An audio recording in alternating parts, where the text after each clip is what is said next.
McKenna. That should be an interesting adventure unto itself. But I want to ask you, Terence, about a little bit about souls. You mentioned souls, and so I have two questions. One is, there was a very old medical study in which a medical doctor actually endeavored to set out and prove, in days when it was politically okay to do this kind of thing, that the soul could actually be measured, that at the very instant of human death, and he went through a whole big trip. I put the medical report up on my website. The human body loses about 3/4 of an ounce, and not due to gases or anything else you might imagine in your mind, no physical cause, all of that accounted for. And he printed and published this medical study suggesting the human body actually instantly, at the instant of death, loses 3/4 of an ounce of weight. Do you have any reaction to that? Well, looking at it through the eyes of novelty theory, I think nature is very reluctant to give up a complex, ordered form once it's been achieved.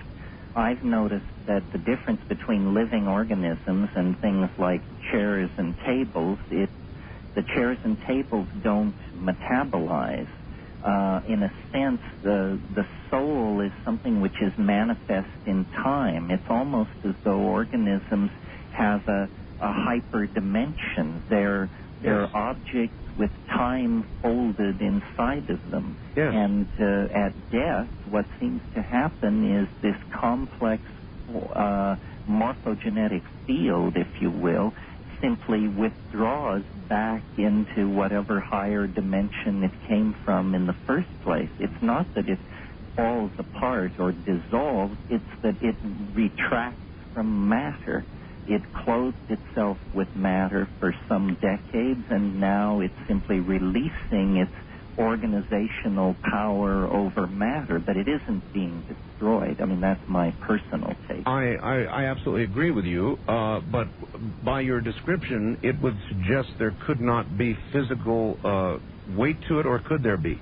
No, I think there could be. I think we don't know what it is or of what it consists. This is all, as you pointed out, because of social attitudes and different ideas of medical ethics. These areas are very, very difficult to get data on. All right. Next data point. I don't know up there on the mountain whether you've got television. Do you have television up there? Well, we have it, but we don't do much. You don't do much with it. All right. Well, 2020, about a week ago, did a truly fascinating segment. Maybe you heard me talking about it on the program. Damnedest thing. They followed a 57-year-old woman who received both a heart and lung transplant from a teenage boy. When she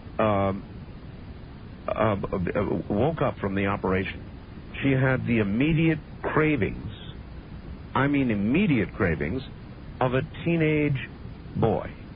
And if that's not enough for you, Terence, she, of course, had no idea who the donor was, but she had a dream in one of the successive nights in which she dreamt the name of the donor. All of this was chronicled on 2020. Now, again, it goes to the question of the nature of the soul, but, I mean, these are physical body parts. And the obvious implication here is that some essence of that boy was transferred to this woman. And it is not the only case of this. It has been noted again and again in transplant cases. What does that suggest? Well, you know, we have memories, and we've never located, though we believe they are in the brain. We've never proven or demonstrated that. My friend Rupert Sheldrake, the British physicist, he believes everything has a kind of memory, objects, organs, ideologies, and that these things surround objects like auras and follow them through time, that Correct. you can't move a heart or an organ from one body to another without some of the, dare we say it, karma associated with it, coming with it. I don't see how it could be any other way. Sure, we dare say that. No problem. And I think it's fascinating. So it, again, is really evidence of, I don't know if I dare use the word soul, because I'm not sure that is the soul, but it certainly is some sort of transference that is occurring that indicates that maybe our soul or our being is in no central location, but rather a total part of it, yes? Yes, absolutely, yes. All right. I would like to begin taking some calls here and let them ask you some questions. First-time caller line, you're on the air with Terence McKenna in Hawaii. Yes, Terence, I got so many ideas I wanted to question you about, but I'll try to limit it. As far as souls go, would we agree that the electrochemical energy in the brain has to go somewhere after death? Yes, this is what we're saying, that in a sense it withdraws into what I call hyperspace. In a way you could say the body is a lower dimensional sectioning of a higher dimensional object, which is the soul-body complex. Mm-hmm. And on the other point I wanted to touch on, as far as your uniqueness curve, how do you account for the chaos theory that there are random particles in the universe affecting the interaction of particles that they come by? I will agree with you that nature as a large system is circular. It recirculates. I mean, there are cycles, but I'm not sure that's what the time wave zero theory suggests at all. No, I think this word you introduced into the question, random, this word is a word out of probability theory and statistics. I mean, there may be random processes in the universe, but so far the only ones we've ever found were inside random number generators produced by mathematicians. In other words, it's a nice, simple supposition to suppose there are processes that can be described as random, but the more we look at nature, the more we find order. Chaos theory is misunderstood by a lot of people as using the old notion of chaos as disorder. But what chaos for modern mathematicians is almost a super kind of order, a super fecund medium out of which perturbations to higher states of order can spontaneously emerge. This is what Ilya Prigozhin and Ralph Abraham and all these people are talking about. I want to ask you something, Terence. I interviewed a scientist who now has a private company called Pear Inc.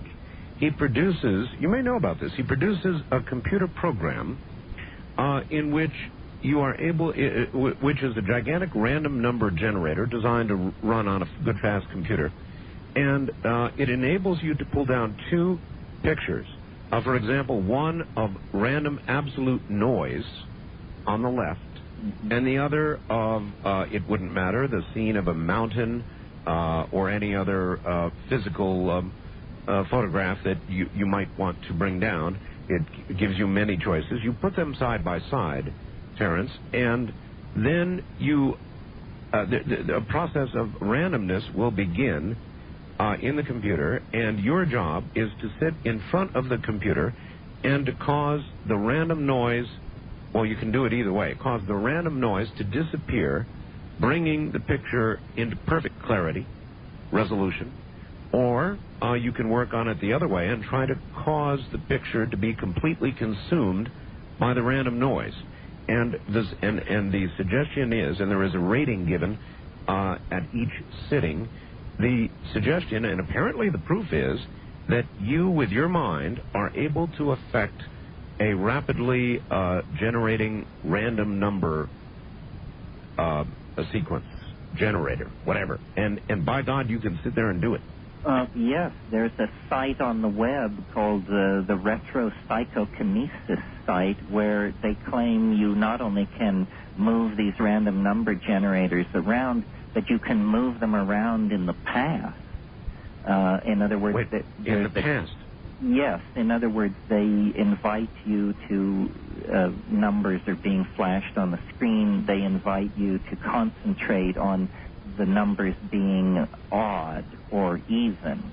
And then they demonstrate that to a small percentage, people can actually push this in the direction they want it to go. So what does that suggest? It is really the same thing I described to you, just a different method. Same thing, though. Well, but then there's another wrinkle. They tell the people they're generating the numbers in real time, but they've actually made a tape 3 weeks before and put it in a vault, and the people are still able to push it the way they want. In other words, in some sense, they accomplished what they set out to do before they set out to accomplish it. Oh, my. So, yes, there's lots of this stuff being statistically studied, and it's very amenable to being demonstrated on the web. And what it really brings, yes, still less. But that is a form of time travel to the past. I think what we're going to discover is that how you move around in time is not determined by the laws of physics, but determined by cultural programming. And that this is what's going to tear open shamanism and yoga and some of these other things. We are far more imprisoned by cultural convention than we are by physical law. All right, Terence. Wildcard line, you're on the air with Terence McKenna. Where are you, please? Good morning, Mr. Bell. This is Robert in the San Joaquin Valley in California. Yes, sir. Good morning. I have two questions. But, Mr. Bell, I'd like to say first, I heard earlier on the news that scientists have discovered a substance in cats' brains that enable them to, when they take cat naps, if you recall, when they wake up, it's instantaneous and they're very alert. They said that this will lead within the next 2 to 3 years a sleeping pill for humans without side effects, where when they wake up, they will wake up instantly and alert. And we shall call it the catnap pill. Fascinating. Yes, sir. All right. Yes, sir. Terence, sir. Sure. Fascinating, sir. I'm really enjoying listening to you. I have two quick questions. The first one, for most of my life, I heard people say that everyone has dreams. I never recalled a dream, and about 8 years ago there was a scientific report that stated that there is approximately 5% of the population of people that do not have dreams. When I go to sleep, it's like a rock. And I wanted to mention that, and then I'll give you my second question. I'll listen to you. The little slice of death. Yes. Mm-hmm. Terence? The last question, Mr. Bell had a guest, Ed Daines, remote viewer. Oh, yes. He mentioned in his remote viewing, he could not see beyond 2000, was it 12, Mr. Bell? Yep. Now, and Christians refer to the rapture. I'm just wondering what your take would be on all of this. All right. Very good. Both good questions. Let's tackle the easiest one first, dreams. I'm not aware of a study that suggests that 5% of the population doesn't dream. Most of the people I've talked to suggest that everybody dreams. Maybe 5% don't remember them. And we were talking about dreams earlier with respect to DMT.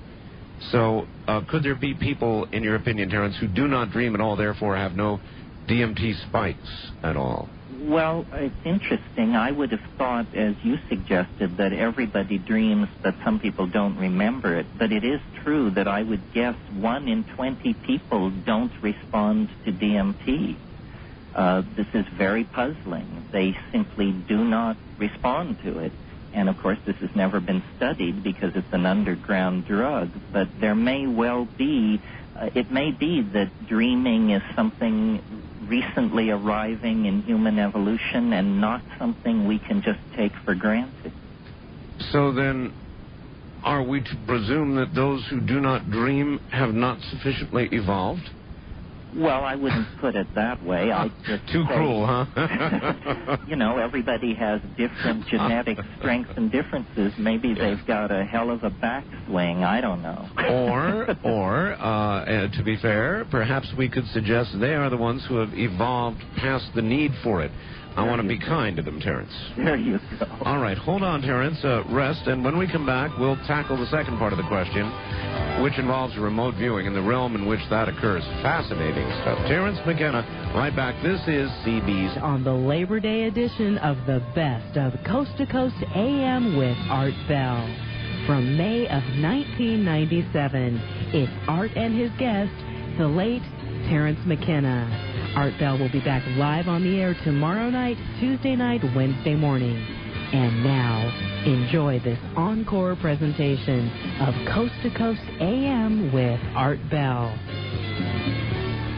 Once again, here I am. Good morning. Terence McKenna is my guest, and oh, what a wide variety of reactions indeed we're receiving. To some, Terence is a heretic. He's dabbling in the black arts, witchcraft, magic, perhaps even the Antichrist. To others, this kind of reaction, Art, I'm a computer artist programmer. Consider myself a very intelligent person. I've been listening with absolute fascination. I think that your guest is right on the mark. It explains everything very succinctly. It's brilliant, period. That's Dave in Milwaukee. And we'll get back to Terence in a moment. Okay, back to Terence McKenna on the big island of Hawaii. Terence, remote viewing, I'm certain you know what that is. Sure. Sure, good, okay. What realm are remote viewers operating in your view? Is it the same realm that one might achieve through various methods, including the chemical method you referred to? Well, I'm sure you've heard about Bell's non-locality theorem and the rise of the idea of non-local information in quantum physics. I think what we're going to have to face is the idea that through the imagination, all information throughout space and time is somehow accessible. The body tends to localize consciousness because consciousness associated with the body has developed to protect the body, basically as a threat detection device. But the imagination, which we tend to think of as something we make up or we create, I think is actually something we're embedded in. And if you can filter out the noise sufficiently, something like viewing at a distance, remote viewing, these things are a commonplace in these shamanic and psychedelic societies. But even aside from those, in the discipline, now when I say remote viewing, I refer to the discipline that the armed services came up with to spy. Naturally, of course, you know, the armed services are going to use it for a military purpose, and it was to spy. Now, in that process, there are very specific protocols that endeavor to erase the imagination, ensuring the purity of the information received. Well, this is the projective imagination of the individual meeting the incoming signal of the great beyond, the great whatever it is. And yes, I think a talented remote viewer is someone almost empty of projection so that they can actually feel or intuit the incoming signal. I imagine it's a very delicate thing, but I also imagine with the proper kind of feedback to tell you when you're doing well, it's probably something that could be coaxed out of most people. As I said in the last hour, we're more imprisoned by what we think of as culture than by the laws of physics. All right. Wildcard line, you're on the air with Terence McKenna in Hawaii. Hello. Yes, hello. Where are you? Where are you? I'm Richard, and I'm in St. Peters, Missouri. All right. Mr. McKenna has been giving me some insight. I have been working with a system of divination called geomancy, and it consists of the generation of figures consisting of points.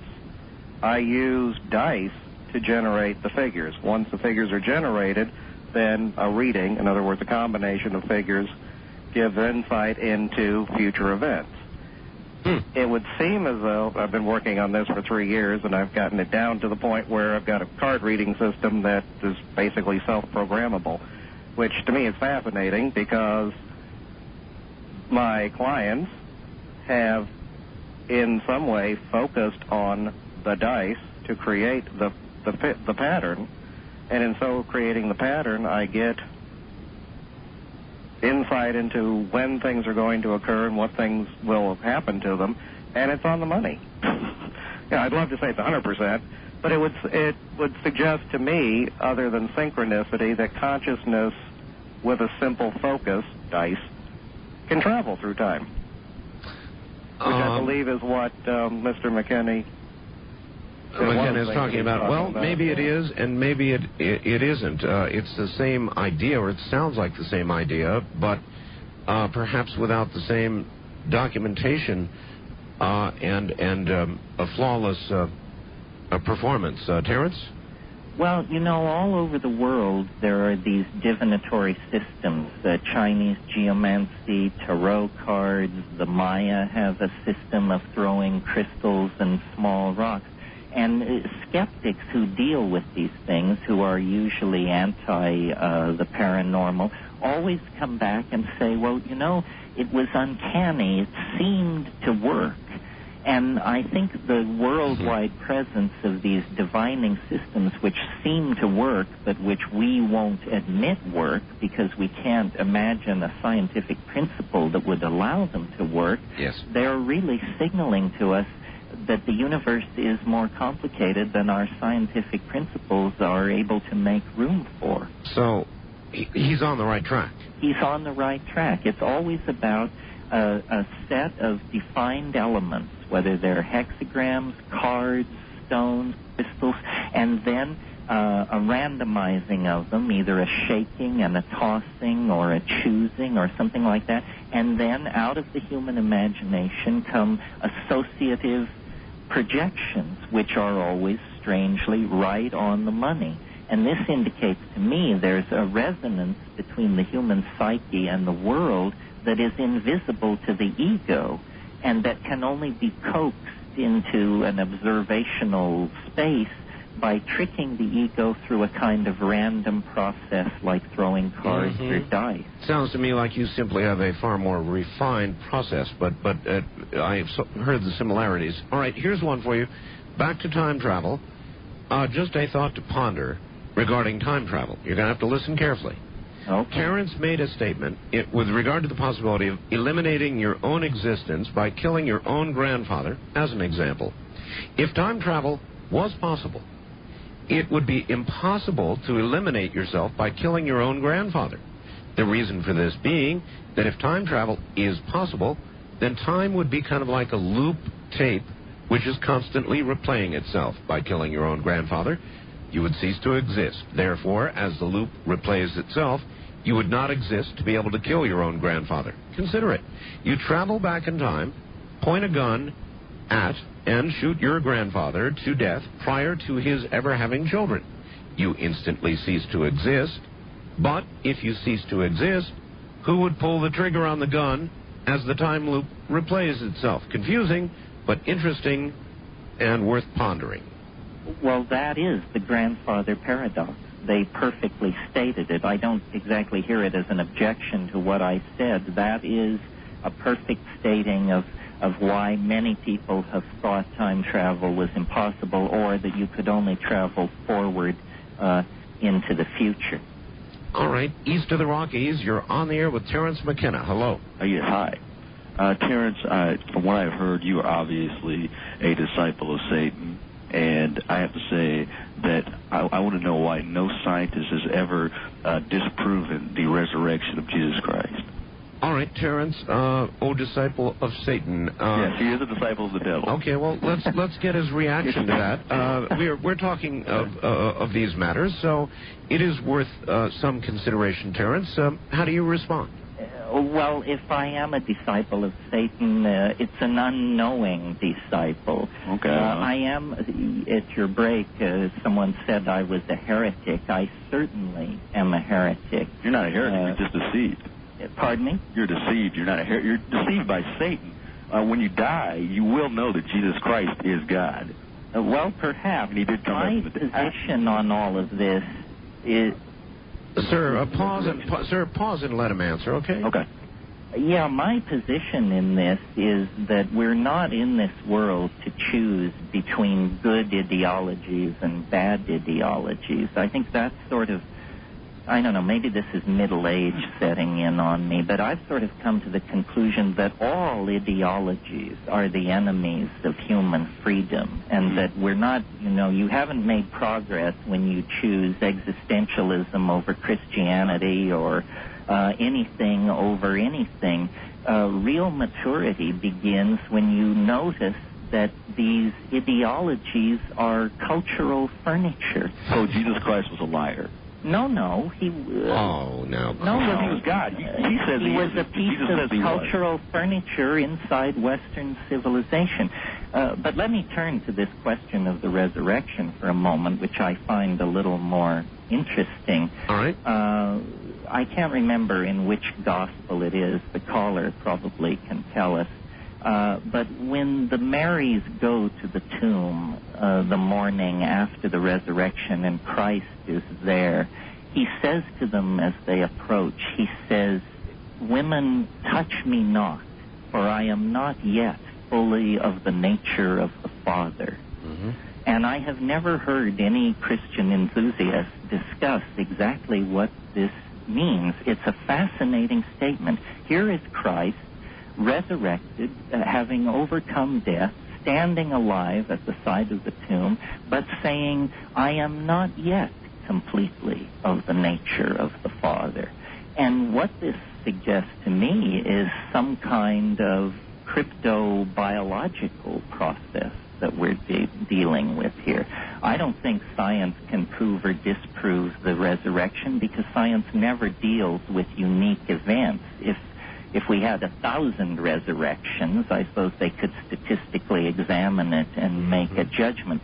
But these unique historical events are more properly the study of historians, not science. Let me ask you, in your own little way, as a historian, as you have looked back to develop your model, when you get to the time of Christ, what do you see? What kind of peak do you see? It's a very good question. Yes. Fascinating question. At that point in the wave, there is a unique signature that doesn't occur at anywhere else in the wave. So, in a sense, it does indicate the life of Christ as being incredibly unique. But recall I said it never says what will happen, it just says where to look. And what makes the call on Christ a little difficult, what makes it a little difficult is that Christ shared the earth with Augustus Caesar. In fact, the story of Christ's birth mentions that Joseph and Mary were going because of a census of the world that Caesar had called.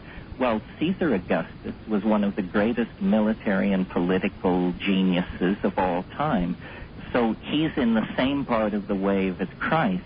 I don't know how to tease them apart, but I can certainly tell you that the time wave tells us that the period from 15 BC to 40 AD was extremely novel.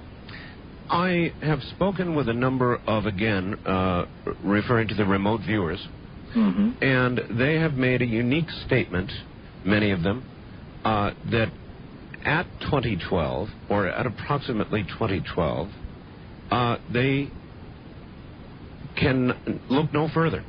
And they run into a sort of a brick wall, if you will, and it is as though there is nothing beyond. But what they do see and describe is a gigantic spiritual event of some magnitude which they're unable to discern the precise nature of.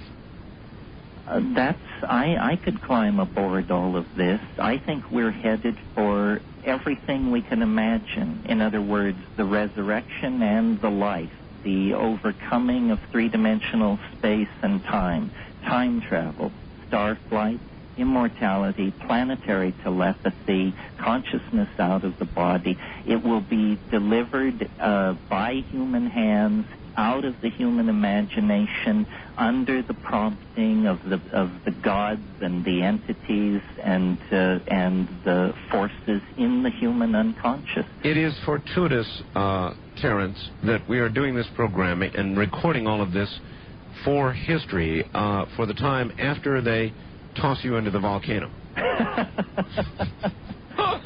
West of the Rockies, you're on the air with Terence McKenna. Hello. Terence. Hello? Yes, where are you, sir? I'm in Prince George, B.C. British Columbia. Way up here in Canada. Okay. Friendly neighbor to the north. Yes, sir. I'm just getting a little disheartened by some of these weird Christians, but that's beside the point. I wanted to ask Terence if he'd ever read any Castaneda. Oh, yeah. I read a lot of the early stuff. A lot of the early stuff. There's a later one called The Fire from Within. And for any of the viewers out there who are digging this, which I am, I'm only 21, but I've been waiting 1,000 years to hear this program. But look, I mostly have listeners. Now, I'm not saying some are not viewing, but mostly listeners. Oh, viewers, listeners. The ones who are of my persuasion might be viewing. Well, you got to use the real eyes. But anyways, The Fire from Within, it's basically, I just wanted to state that it covers exactly what's been discussed here tonight. And for any of the listeners out there, I'd just like to say that if they're into it, and maybe Art yourself, if you dig that, if you're digging what Terence is saying tonight, that maybe you should read that book. Maybe I should read that book? Yeah. So, Terence, you've not read the book? Not that particular one. I read the early Castaneda things. What do you think about it? Well, I think that he, in the earlier ones, he was truer in his description of the methods. In other words, I think that any claim to be able to penetrate these places regularly and effectively that isn't psychedelically based, in other words, that doesn't involve alteration of consciousness, has to be looked at very carefully. And what goes on in those Castaneda books is he starts out talking about datura and peyote and this and that, but then in the later books it becomes more about these techniques and quasi-yogic stuff. But why is it... but wait a minute. I have a question. Why is it not possible, Terence, that once one is introduced through the chemical method to these alternative realities, that one eventually may not discern a path without their use? Well, in principle, it's possible. It's just simply in a lifetime of looking into this, I've never seen it in a convincing form. And a point that needs to be made here is a psychedelic experience is not like meditation. It's not like anything else. Meditation is pretty, nobody goes to the ashram in the morning with their knees beating together in terror over what's about to overcome them. On the other hand, DMT test pilots are dry-mouthed and white-knuckled. This is the real thing, folks. He says it becomes a matter of saving and rechanneling energy. Well, if you can do it without the plant ally, I take my hat off to you. If I found it happening to me, not in the presence of the ally, I would be extremely agitated and upset. I don't want to be able to achieve these states on the natch. They're too titanically alien and strange. That's interesting. That's interesting. In other words, you are suggesting that that you are very, very comfortable with the chemical avenue, because to have it otherwise would be so disconcerting as to possibly. I'm not sure, Terence, but it may bother me that I understand you so well. I thought it might. I thought you and I were kindred souls when I looked at your book about the quickening. Art, I think anybody who is stretching into this stuff comes to the same conclusion, that things are moving faster and faster in a very bizarre direction. I agree. Terence, can you stick around for one more? Yeah, one more. Good. One more it is then. Terence McKenna's here. It's a rare opportunity for you, truly a rare opportunity. So I would suggest that you go to your telephone and join us if you are able. If not, and you would like to get a copy of this program, you can do so beginning now. It'll be a, let's see, 1, 2, 3, 4 hour program by calling 1-800-917-4278. It'll take some re-listening. That's 1-800-917-4278. From the high desert, this is CBC. How are you? Good. How are you? I'm doing pretty good. I want to ask you a couple questions. Do you think the reason why people generally, like remote viewers, for instance, lose credibility is because, like psychics, they have a distasteful track record and don't predict stuff like the Oklahoma bombing or a bank robbery before it happens? And do you think that time machines can be, the possibility of the future of time machines might have something to do with something that's very normal in nature, such as extreme shockwave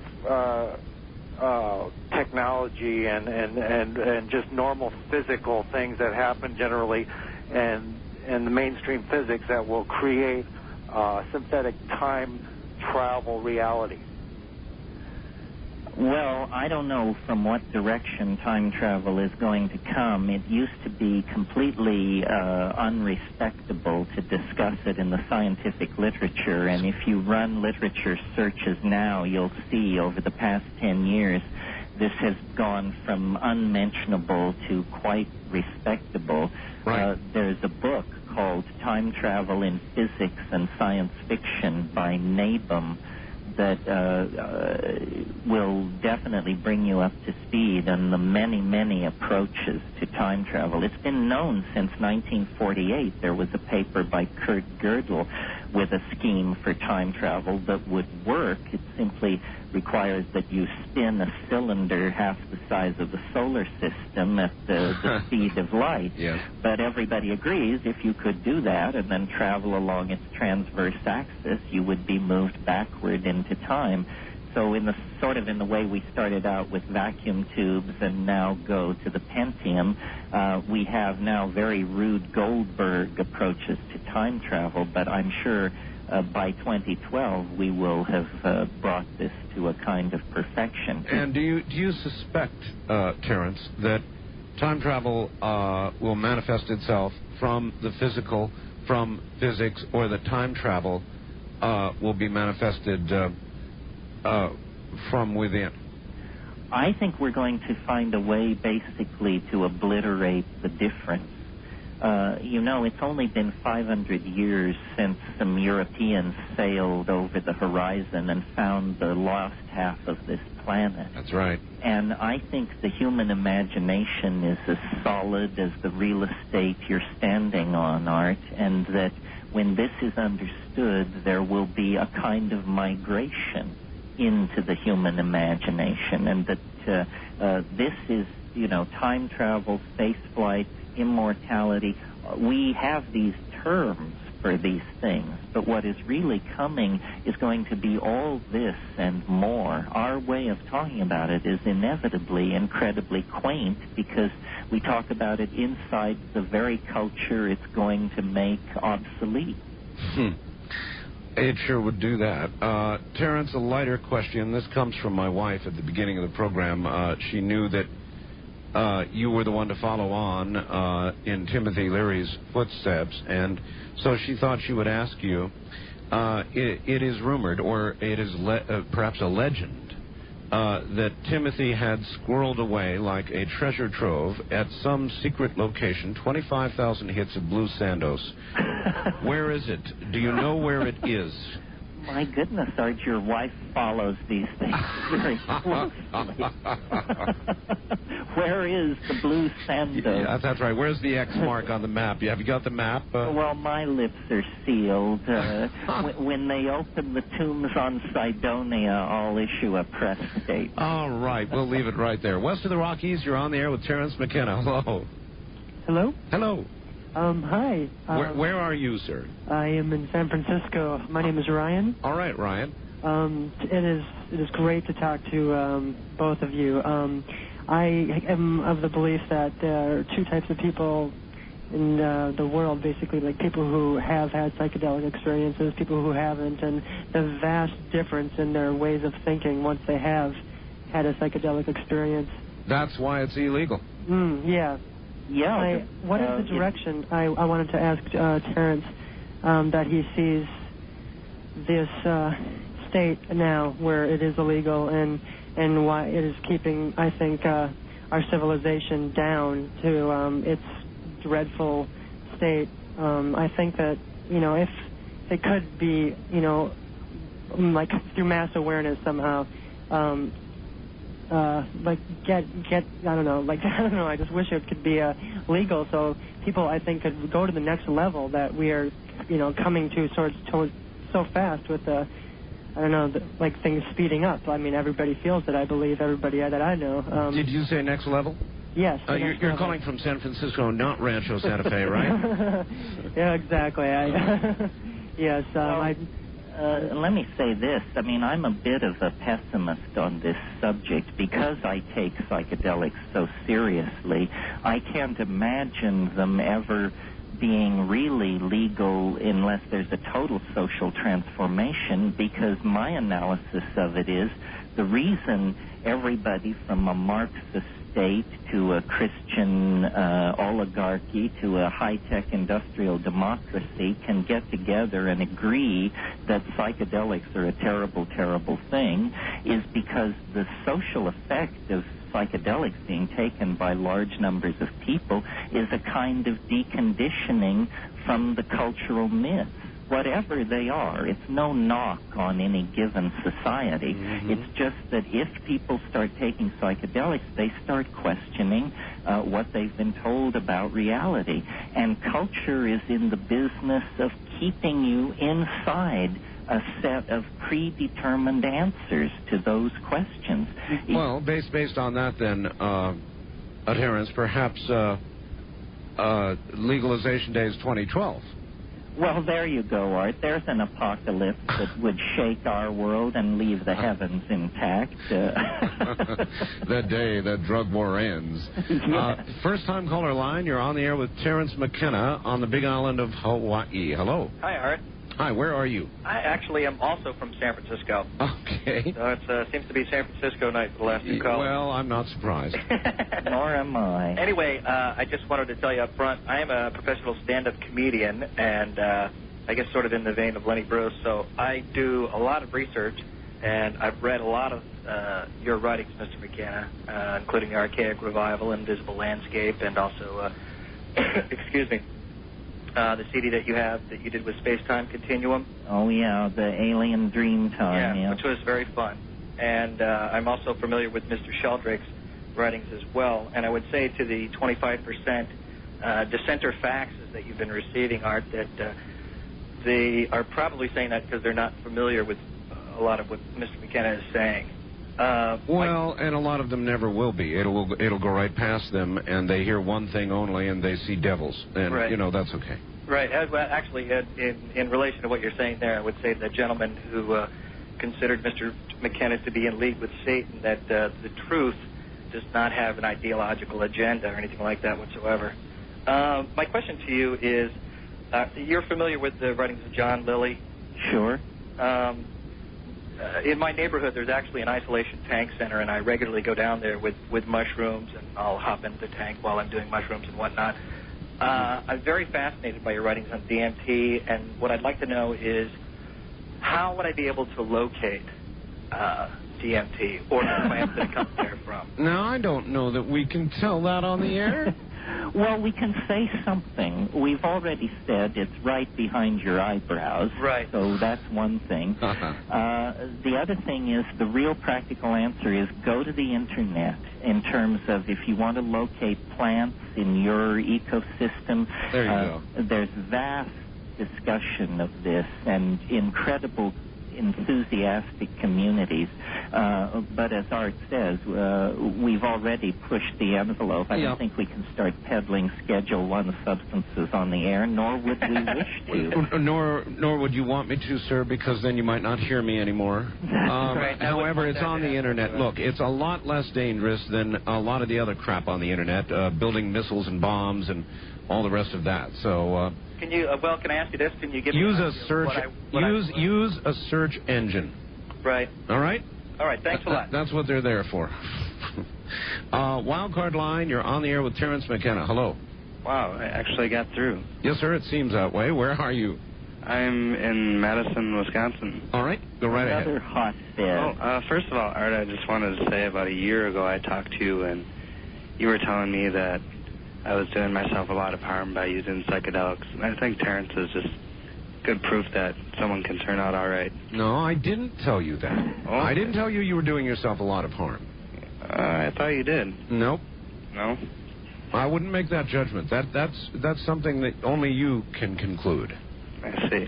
But also, I want to make a suggestion for a guest. I think Terence might be familiar with him, but have you ever heard of Douglas Rushkoff? Oh, yeah, I know Doug. Yeah. Yeah. I've read many of his books, and just what he needs, more publicity. I think he's just a great guy. And all right. Anything else? Yes. Terence, I have a video called Alien Dreamtime. Yeah. I just want to say I really like it. Oh, yeah, well, that's a thing I did a few years ago with a band called Space-Time Continuum, yeah. Yeah. What was the essence of it, Terence?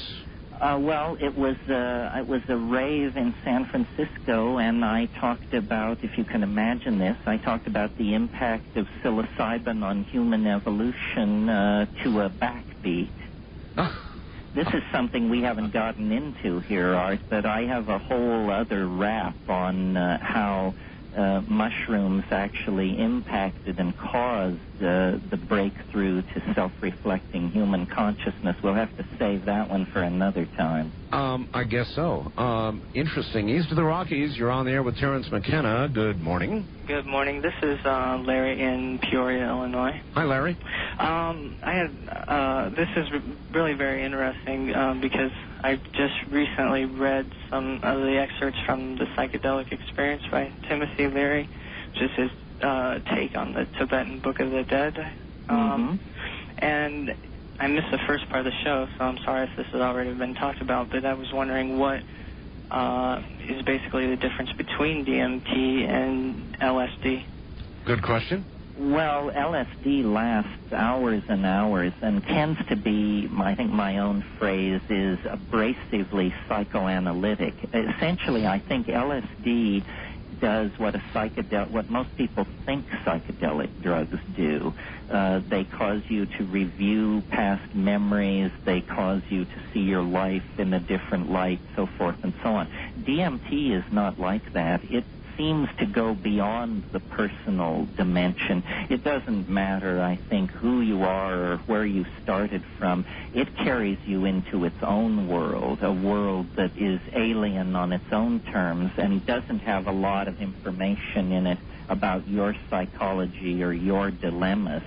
So it's less useful for psychoanalysis and more useful for exploring what I consider to be pretty dramatic paranormal dimensions, considering they're so easily accessed. You're speaking about, it's interesting, all this talk about dimensions and going to the next level. I just had a psychedelic experience recently when I had a meditation on the nature of the universe as being like a geometric structure that's so immensely more vast and diverse than you can really explain. Well, I think, there's the vastness of space and time that we know about, but then as we look into the micro dimension and we see how much there is in the atomic and subatomic world, I mean, the world is an amazing and dynamic place, and this is why I'm so down on ideologies, because I think they're dusty mirrors to hold up to the splendor of the felt presence of the living universe. Here's I believe, McKenna quote. Quote, Western civilization is a loaded gun pointed at the head of this planet. Unquote. Yep. Yep. Western civilization is a loaded gun pointed at the head of this planet. And what I think I was referring to there was resource extraction, propaganda, pollution of the atmosphere, and this sort of thing. If we continue to practice our cultural values as we have practiced them over the next 1,000 years, we're going to make the earth unfit for our children, which is a sin and a tragedy of such magnitude we don't even have a name for it. Boy, I sure agree with that. And then this, quote, LSD is a drug that occasionally causes psychotic behavior in persons that have not taken it. Terence McKenna, quoting Tim Leary in Los Angeles in 1991. Accurate? Yeah. Well, I tried to give that quote to Tim, and he swore to me he'd never said that. So it's sort of hanging out there in the air. But it's a very funny quote, because I think it makes clear to people how agitated you can become by drugs you haven't taken, and how often the people who have the most negative drug reactions are the people who didn't take the drug. You are a heretic. And just one last, as we head toward the bottom of the hour, the mind rests on a foundation of chemical machinery.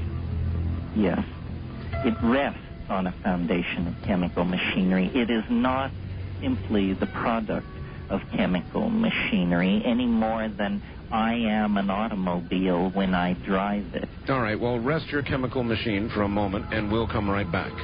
Terence McKenna from the Big Island of Hawaii is my guest. We've got 30 more. If you've got a question, we've got phone lines. I'm Art Bell, and this is CBC. My guest is Terence McKenna. Terence, again, with respect to Timothy, he, of course, as you well know, has been launched into orbit, right, with a number of other notables. And I was just wondering, again, referencing that 25,000 hits of Blue Santos, do you suppose it's possible that Timothy had them launched with himself, and that orbital decay will provide one great last acid rain at about 2012? Well, he did want to prove that you can take it with you. All right. First-time caller line. You're on the air with Terence McKenna. Hello. Hi there. Hi. Where are you? I'm in Nanaimo, BC. British Columbia. All right. Yeah. I first discovered you, Art, about 3 years ago, and I was getting you very faintly at night from KEX in Oregon. Yes. Now we've got you on CFUN in Vancouver, and we're all real happy about it. Thank you. You keep us up all night. So, Terence, sure. I've read, I think, all of your books, if not most of them, and in True Hallucinations, there's a part where you have a mushroom in the hut with you and your brother, and he makes a sound, right, that you describe, but I think nobody else that, unless we were there, we wouldn't understand the sound, makes the mushroom glow, or appear to. And you were speaking before about human consciousness interacting through resonance with the universe around us. And I wonder if you could sort of explain how those two things tie in, and in doing so, I'd like to ask you if you've read The Holographic Universe by Michael Talbot. I have read The Holographic Universe. He was a friend of mine. He unfortunately died a few years ago. Oh. Resonance is the principle, almost magical, of action at a distance. You can play a certain open note on the cello, and the piano 50 feet across the room will sound in the same octave. So resonance, we know, exists. It's a musical phenomenon, but what we need to realize, I think, is that resonance is built into time. Time, in a sense, you could say a given moment in time is a kind of hologrammatic interference pattern of past times, and I consider those past times to be in resonance. So one of the things Art and I haven't discussed tonight about my time wave is that it does allow you to look at a certain period of time and decide what it was in resonance with in the past, and those past epochs that are influencing it, then their influence can be seen in popular fads, furniture styles, what movies are up, that sort of thing. Mm-hmm. Now, with the DMT, you say it's produced in our bodies. It is. And can the DMT molecule in the brain change our electron spin resonance in the molecules in our brain? And can that possibly make our brain act as an antenna that allows us to see all those other things that you're talking about? Well, these are the kinds of ideas that my brother and I were playing with clear back in the early 70s, and the tragedy, one of the tragedies of the repression of psychedelics is not that they were taken out of the hands of the curious public, but that they were made off limits to scientific research. Not that anybody put up a sign, but it was very clearly understood that pharmacologists who specialized in psychedelics could expect to be passed over, not promoted, not given the plum jobs. I could spiel off a dozen questions, very interesting central questions about the mechanism of psychedelics that we could answer with ordinary clinical studies. It's simply that how do you do ordinary clinical studies on substances that the government has made illegal? It's impossible. Of course you don't. Wildcard Line, you're on the air with Terence McKenna. Hi. Wow, this is a very serendipitous meeting. Thank you. I play around with a lot of EEG for the last few years, and I find that I do serendipitous things, but unplanned. Hey, thanks, Art. Sure. What do you think?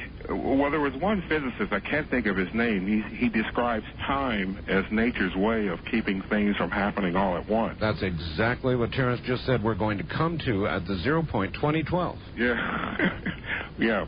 Well, I wanted to get back into a little bit of physics, but almost cosmic physics, having to do with black holes. Okay. And I wanted to ask you how you felt about the black hole being nature's way of the ultimate recycling device in the universe. Well, it certainly is this. Anything which falls into a black hole is deconstructed down to spin and angular momentum, and I think all other information is stripped out of it. I think, if there can be gravitational wells like that, then there can also be the kind of novelty wells that I'm suggesting. In other words... Novelty wells?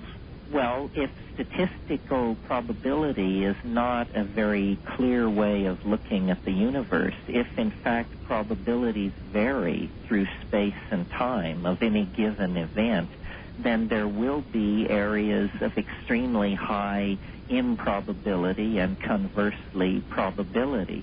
So I think we've got to get past this idea of time as a smooth surface and begin to think of it as a kind of landscape, an area, a place where some things are more probable in some places and some things more probable in others. You look for water in the bottom of the valley, you look for glaciers up on the slopes.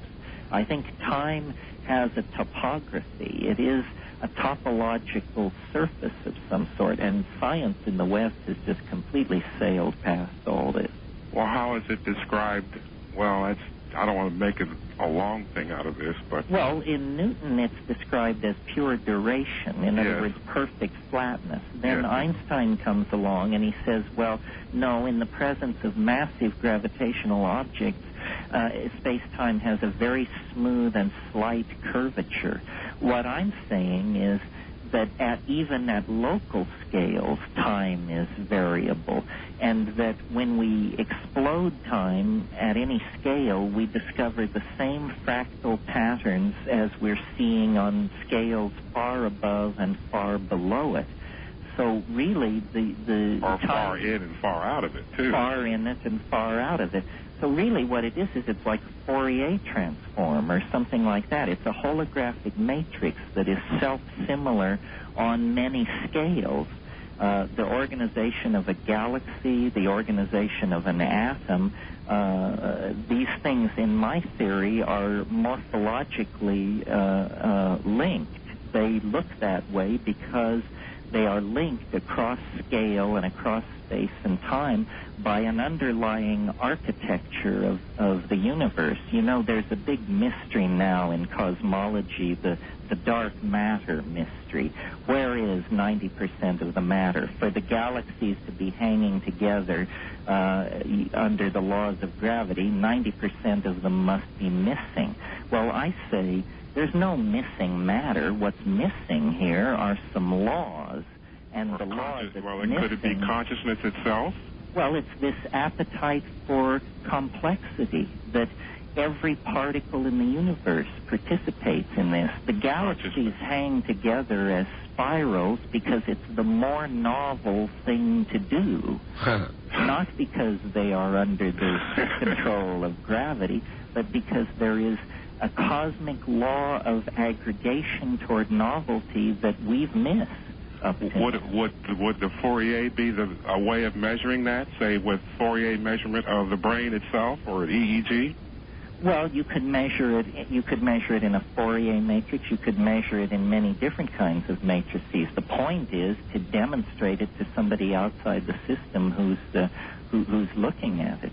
I think the great breakthrough in mathematical modeling of nature in the last 20 years has been the discovery of fractals and self-similarity on many scales. And this is part of that. What I'm saying really is that time is a fractal structure. It can be defined by a limited set of variables and then iterated on the micro scale, the macro scale, the human scale. They're all operating under the same architectural constraints, but at different scales.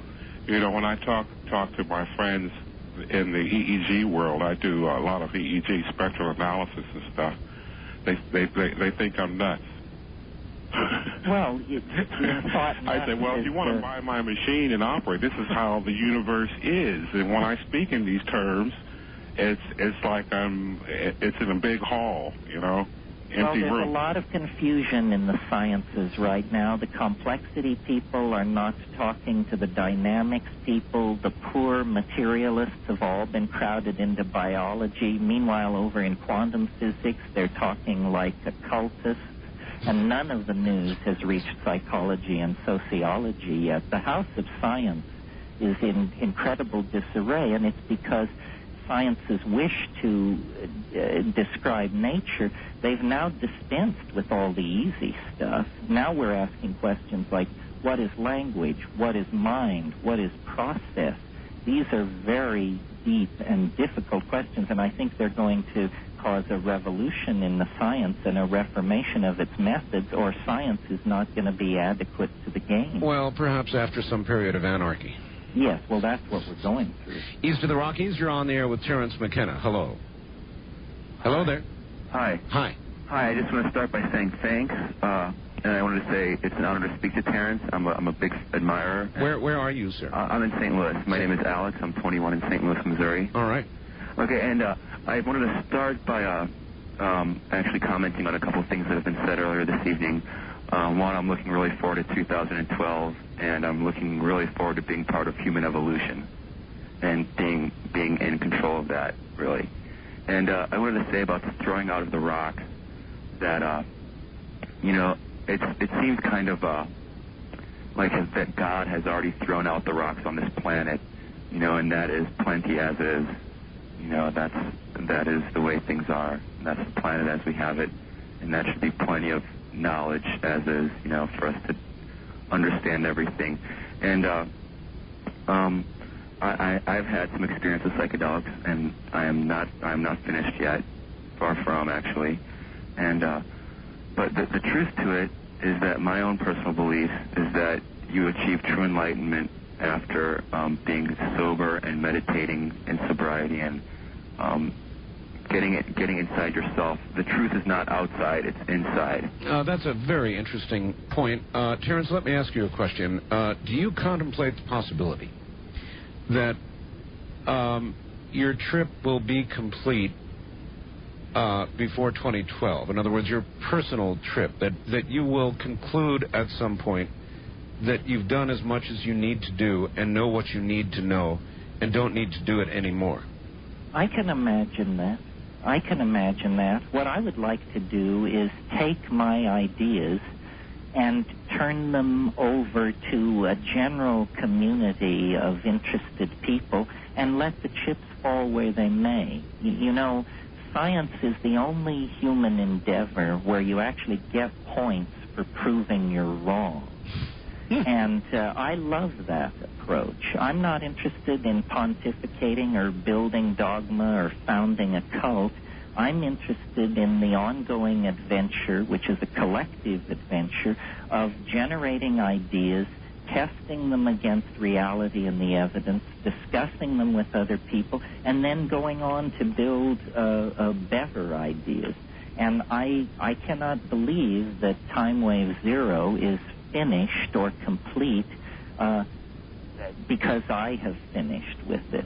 I'm hoping that, like work done by greats in the past, this thing can actually be validated as a real insight into how nature works. Right. Well, that would have been an arrogant attitude, and I'm glad to see you not displaying it. Yes, I would like to see this thing broken on the wheel of rational discourse or progressively advanced to new levels. All right. West of the Rockies, without a lot of time left, you're on the air with Terence McKenna. Hello. Hi, this is Dan from Northern California. Hi, Dan. Hi, quick question, Terence. Yeah. On your book, Food of the Gods, you talked about early proto-hominids encountering, psychotropic plants, I guess psilocybin, right, and that, being sort of the catalyst for this, incredible leap of human consciousness. What about the next step in our evolution? Do you see it coming through some sort of psychoactive substance that we've either have yet to develop or encounter? Well, I think that we have encountered these things. I think the enormous creativity of the last half of the 20th century is a direct consequence of the rise of psychedelic chemistry and the breakdown of barriers between cultures. In other words, most of the people designing and building the Internet have psychedelics in their path.